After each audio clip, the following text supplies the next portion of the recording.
그가 돌아온 날. 전쟁이 끝나도 끝나지 않은 이야기. 1973년 12월 23일 강원도 철원 근처의 작은 마을. 눈발이 거세게 몰아치는 저녁 한 남자가 마을 어귀에 서 있었다. 낡은 검은색 외투에 털모자를 깊게 눌러쓴 채 그는 한참을 망설이다 발걸음을 옮겼다. 발자국이 눈 위에 깊게 패였다가 이내 새로 내리는 눈에 덮여갔다. 박종식 52살. 20살 청년이었던 그가 이 마을을 떠난 지 23년 만이었다. 마을은 예전과 달라 보였지만 동시에 너무나 똑같았다. 개울가의 정자나무는 더 굵어졌고 물레방아는 사라졌지만 집들이 늘어선 모양새는 그대로였다. 그는 기억 속 지도를 따라 천천히 걸었다.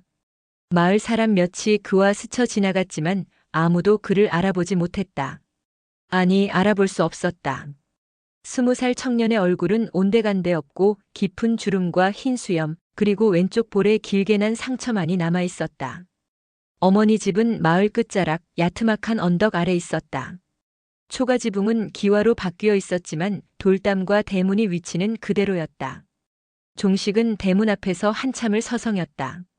문 너머로 희미한 불빛이 새어나왔다. 연기가 굴뚝에서 피어올랐다. 어머니가 살아계시는구나. 그 생각에 다리에 힘이 풀렸다. 그는 돌담에 기대어 잠시 숨을 고른 뒤 떨리는 손으로 문을 두드렸다. 누구시오? 여동생 순옥의 목소리였다. 종식은 입을 열었지만 소리가 나오지 않았다. 23년 만에 내는 첫마디를 뭐라 해야 할지 몰랐다. 누구냐고요? 문이 열렸다. 순옥이 문틈으로 얼굴을 내밀었다. 그녀의 얼굴에는 세월이 고스란히 묻어 있었다. 19살 처녀였던 동생은 이제 중년의 안악이 되어 있었다. 나요. 종식의 목소리는 갈라졌다. 순옥아, 나. 오빠야. 순옥의 눈이 커졌다. 입이 벌어졌지만 소리는 나오지 않았다. 그녀는 종식의 얼굴을 뚫어지게 바라보다가 갑자기 뒤로 물러섰다. 아니. 오빠는 죽었어요. 전쟁터에서. 나야, 순옥아. 종식이 오빠. 종식이 한 걸음 다가서자 순옥이 비명을 질렀다. 그 소리의 안에서 누군가 뛰어나왔다. 백발이 성성한 노인이었다. 박씨 어머니였다. 무슨 일이냐? 어머니의 시선이 종식에게 닿았다. 잠시 침묵이 흘렀다. 눈발만이 그들 사이를 가로질렀다. 종식아? 어머니의 목소리는 믿을 수 없다는 듯 떨렸다. 어머니. 종식이 무릎을 꿇었다. 어머니가 비틀거리며 다가왔다. 주름진 손이 종식의 얼굴을 더듬었다.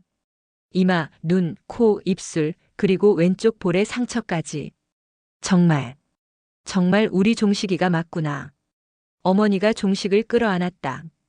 순옥도 다가와 오빠의 어깨를 잡았다. 세 사람은 한참을 울었다. 눈은 계속 내렸고 마을은 고요했다. 종식이 돌아왔다는 소문은 다음 날 아침 마을 전체에 퍼졌다. 박신의 큰아들이 살아 돌아왔다더라. 이북에서 왔다던데? 간첩 아니야? 조심해. 누가 듣는다.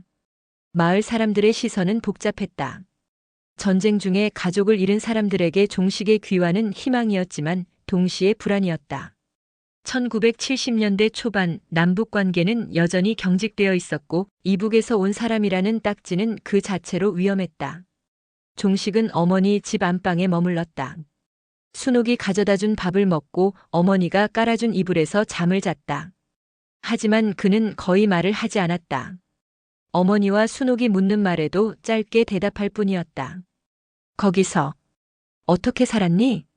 그냥 살았습니다. 왜 이제야 온 거야? 이제야 올 수 있었습니다. 사흘째 되는 날 검은 지프차 한 대가 마을에 들어왔다. 차에서 내린 것은 정장 차림의 남자 둘이었다. 정보부 요원들이었다. 박종식 씨가 여기 계신다고 들었습니다. 최상호 요원의 목소리는 차가웠다. 39살의 그는 이미 수많은 귀환자들을 조사한 경험이 있었다. 그들 중 대부분은 간첩이 아니었지만 그렇다고 완전히 깨끗한 사람도 드물었다. 종식은 마당에 마련된 의자에 앉아 조사를 받았다. 최상우는 담배를 피우며 질문을 던졌다. 언제 납북되셨습니까? 1950년 겨울입니다. 어떻게 납북되셨죠? 피난 가다가 인민군에게 붙잡혔습니다. 그 후로는 북쪽으로 끌려갔습니다. 함경도 쪽 농장에서 일했습니다. 23년 동안? 네. 왜 이제 오셨습니까? 종식이 잠시 침묵했다. 그의 눈빛이 흔들렸다. 어머니가 보고 싶어서요. 그것뿐입니까? 네. 최상우는 종식의 표정을 유심히 살폈다. 거짓말을 하는 것 같지는 않았지만 뭔가 숨기는 것이 있어 보였다. 어떻게 국경을 넘으셨죠? 걸어서요. 혼자서? 네. 불가능한 일입니다. 휴전선은 철저히 감시되고 있습니다. 운이 좋았습니다. 최상우가 담배를 바닥에 던지고 발로 비볐다. 박 씨, 솔직히 말씀하시는 게 좋을 겁니다. 당신이 진짜 간첩이 아니라면 숨길 것도 없지 않습니까? 종식이 고개를 들어 최상우를 바라봤다. 그의 눈에는 피로와 체념이 가득했다. 저는 그저 가족을 보고 싶었을 뿐입니다. 23년 동안 단 하루도 잊은 적이 없습니다. 어머니 얼굴, 동생 목소리. 그게 전부입니다. 집안에서 지켜보던 어머니가 뛰어나왔다. 우리 아들은 간첩이 아니에요. 그저 집에 돌아온 것뿐이라고요. 최상우가 어머니를 돌아봤다. 어머님 진정하십시오. 우리도 규정대로 조사하는 것뿐입니다. 규정이 뭔데요? 아들이 집에 왔는데 그게 죄입니까? 어머니의 목소리에는 분노와 두려움이 섞여 있었다. 그녀는 이미 한 번 아들을 잃었다. 다시 잃을 수는 없었다. 그날 저녁 정보부 요원들은 종식을 데리고 갔다. 어머니와 순옥은 울며 매달렸지만 소용없었다. 걱정 마십시오. 조사만 하고 보내드릴 겁니다. 최상우의 말과 달리 종식은 일주일이 지나도 돌아오지 않았다. 정보부 조사실. 종식은 좁은 방에 갇혀 있었다. 하루에 3번 식사가 나왔고 2번씩 조사를 받았다. 최상우는 같은 질문을 반복했고 종식은 같은 대답을 반복했다. 열흘째 되는 날 최상우의 태도가 바뀌었다. 박종식 씨, 우리가 조사한 바로는 당신이 북에서 단순한 농장 노동자가 아니었던 것 같습니다. 종식의 얼굴이 굳었다. 농장 관리직이었다고 들었습니다. 꽤 높은 자리였다고요. 어쩔 수 없었습니다. 설명해 보십시오. 종식이 깊은 한숨을 내쉬었다. 처음엔 그저 노동자였습니다. 하지만 시간이 지나면서 저도 그곳에서 살아야 했습니다. 일을 잘했고 그래서 자리가 올라갔습니다. 하지만 단 한 번도 단 한순간도 그곳이 내 집이라고 생각한 적은 없습니다. 가족은? 종식이 움찔했다. 있었습니다. 아내와 자식? 아내 하나 아들 둘. 그런데 혼자 오셨다? 종식의 눈에 눈물이 고였다. 떠날 수밖에 없었습니다. 아내는 이해했습니다. 제가 언젠가는 떠날 사람이라는 걸 알고 있었죠. 아이들은 그곳이 고향입니다. 저와는 다릅니다. 최상우가 서류를 넘기며 말했다. 당신이 3번 탈출을 시도했다는 정보가 있습니다. 5번입니다. 왜 실패했죠? 잡혔으니까요. 운이 없었습니다. 그런데 이번엔 성공했다. 네. 어떻게? 종식이 한참을 침묵하다가 입을 열었다. 저를 도와준 사람이 있었습니다. 누구입니까? 말할 수 없습니다. 왜죠? 그 사람도 살아야 하니까요. 최상우는 종식을 뚫어지게 바라봤다.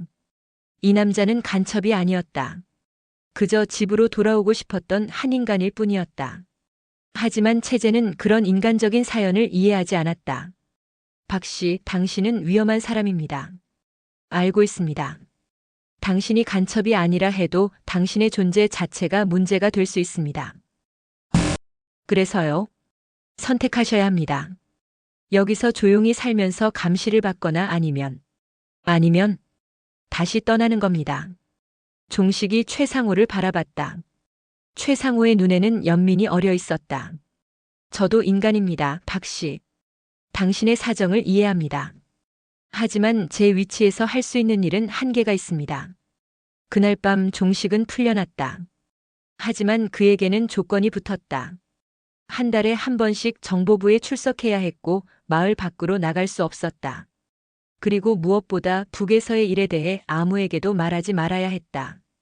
종식이 집으로 돌아왔을 때 어머니는 문 앞에서 기다리고 있었다. 종식아. 어머니 죄송합니다. 무슨 소리냐? 돌아왔으면 됐다. 하지만 마을 사람들의 시선은 차가웠다. 그들은 종식을 빨갱이라고 수군거렸고 그의 가족들도 함께 외면받았다. 순옥의 남편은 장사가 안 된다며 불평했고 순옥의 아이들은 학교에서 놀림을 받았다. 1974년 3월. 봄이 왔지만 종식의 마음에는 여전히 겨울이었다.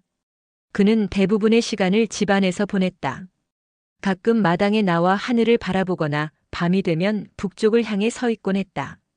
어느 날 밤 순옥이 오빠에게 물었다. 오빠 정말로 거기에 가족이 있어? 종식이 동생을 바라봤다. 미안하다 순옥아. 미안할 게 뭐 있어. 그런데 보고 싶지 않아? 보고 싶다. 그럼 왜? 여기도 내 가족이니까. 어머니가 계시고 내가 있잖니. 순옥이 울음을 터뜨렸다. 오빠 우리 때문에 무리하지 마. 오빠도 오빠 인생 있잖아. 이게 내 인생이다. 어쩔 수 없는 거야. 그로부터 보름 뒤 종식은 갑자기 사라졌다. 아침에 일어나 보니 그의 방은 비어 있었고 침대 위에는 짧은 편지만 남아 있었다. 어머니 순옥아. 미안하다. 나는 어디에도 속할 수 없는 사람인 것 같다. 남쪽에서도 북쪽에서도 나는 이방인이다. 하지만 알아다오. 내가 여기 온 것은 너희를 한 번만이라도 보고 싶어서였다는 것을. 그것으로 충분하다. 건강하게 잘 살아라. 다시는 만나지 못하겠지만 늘 그리워할 것이다. 어머니는 편지를 읽고 또 읽었다. 눈물이 글자를 흐릿하게 만들었다. 이 바보 같은 자식. 정보부에서는 종식을 찾기 위해 수색을 벌였지만 그는 흔적도 없이 사라졌다. 북으로 갔는지 남쪽 어딘가에 숨었는지 아무도 알 수 없었다.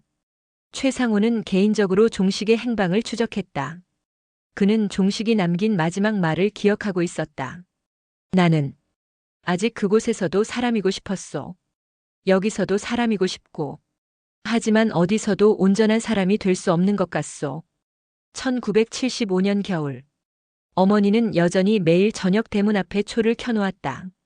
순옥이 말려도 소용없었다. 혹시 돌아올지 어떻게 아니? 어머니, 이제 그만. 아직 살아있는 것 같아. 어딘가에서 숨 쉬고 있는 것 같단다. 마을 사람들은 더 이상 종식 이야기를 하지 않았다. 마치 그런 일이 없었던 것처럼. 하지만 가끔 눈이 많이 내리는 겨울밤이면 누군가는 그를 떠올렸다. 전쟁이 만든 상처를, 분단이 만든 비극을, 그리고 어디에도 속하지 못한 한 인간의 슬픔을. 1985년. 어머니가 세상을 떠났다. 임종 때까지 그녀는 종식의 이름을 불렀다. 순옥은 어머니의 유품을 정리하다가 낡은 사진 한 장을 발견했다. 20살 종식의 사진이었다. 해맑게 웃고 있는 청년. 전쟁이 시작되기 전 모든 것이 평화로웠던 시절의 사진. 순옥은 사진을 가슴에 품고 울었다. 오빠 어디에 있든 편하게 살아. 이제는 자유롭게 살아. 2000년. 남북 정상회담이 열렸다. 이산 가족 상봉 행사가 시작되었다. 순옥은 혹시나 하는 마음에 신청서를 냈다. 오빠 박종식을 찾는다고. 하지만 명단에 그의 이름은 없었다. 순옥의 아들이 물었다. 엄마, 외삼촌이 정말 있었어? 있었다. 어떤 사람이었어? 그냥 사람이었어. 가족을 사랑하고 고향을 그리워하는 평범한 사람. 왜 사라진 거야? 전쟁 때문이야. 분단 때문이고. 우리 모두의 잘못 때문이야. 아들은 이해할 수 없다는 표정이었다. 그 시대를 살지 않은 사람들에게 그것은 이해할 수 없는 일이었다. 오늘도 휴전선은 그곳에 있다. 철조망이 둘러쳐진 채 남과 북을 가르고 있다. 그 경계선 위에서 혹은 그 사이 어딘가에서 박종식 같은 사람들의 영혼이 떠돌고 있을지도 모른다. 그들은 간첩도 아니고 영웅도 아니다. 그저 역사의 소용돌이에 휩쓸린 평범한 사람들이다. 집으로 돌아가고 싶었지만 돌아갈 수 없었던 가족을 만나고 싶었지만 만날 수 없었던 어디에도 속하지 못한 채 떠도는 사람들. 전쟁은 끝났다고 하지만 그들에게 전쟁은 아직 끝나지 않았다. 그들의 가슴 속에서, 기억 속에서 전쟁은 계속되고 있다. 누군가는 말한다. 시간이 모든 것을 해결해 줄 거라고. 하지만 시간이 지나도 치유되지 않는 상처가 있다. 분단이 그렇다. 그것은 단순히 땅이 갈라진 것이 아니다. 사람이 갈라지고 마음이 갈라지고 역사가 갈라진 것이다. 박종식은 어디로 갔을까? 북으로 돌아갔을까? 남쪽 어딘가에 숨어 살고 있을까? 아니면 그것은 아무도 모른다. 다만 확실한 것은 그의 이야기가 끝나지 않았다는 것이다. 그리고 그와 같은 사람들의 이야기도. 그들의 이야기는 우리 모두의 이야기이고 이 땅의 이야기이며 아직 끝나지 않은 역사의 한 페이지다. 언젠가는 그들이 진정으로 집으로 돌아갈 수 있는 날이 오기를. 더 이상 경계선 위에서 떠돌지 않아도 되는 날이 오기를. 그날이 올 때까지 우리는 기억해야 한다. 박종식을 그리고 그와 같은 모든 이들을. 이 이야기를 읽어주신 여러분께 감사드립니다. 전쟁과 분단의 상처는 아직도 우리 곁에 생생히 살아있습니다. 비록 시간이 많이 흘렀지만 여전히 치유되지 않은 상처를 안고 살아가는 분들이 계십니다.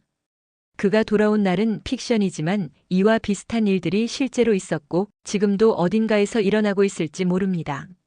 여러분은 이 이야기를 어떻게 읽으셨나요? 박종식의 선택을 어떻게 생각하시나요? 우리는 이런 비극이 반복되지 않도록 무엇을 해야 할까요? 댓글로 여러분의 생각을 들려주세요. 다양한 시각과 의견을 나누고 싶습니다. 이 이야기가 마음에 드셨다면 좋아요를 눌러주시고 더 많은 이야기를 함께 나누고 싶으시다면 구독 부탁드립니다. 여러분의 응원이 더 좋은 이야기를 만드는 원동력이 됩니다. 다음에는 또 다른 우리 시대의 이야기로 찾아뵙겠습니다. 감사합니다.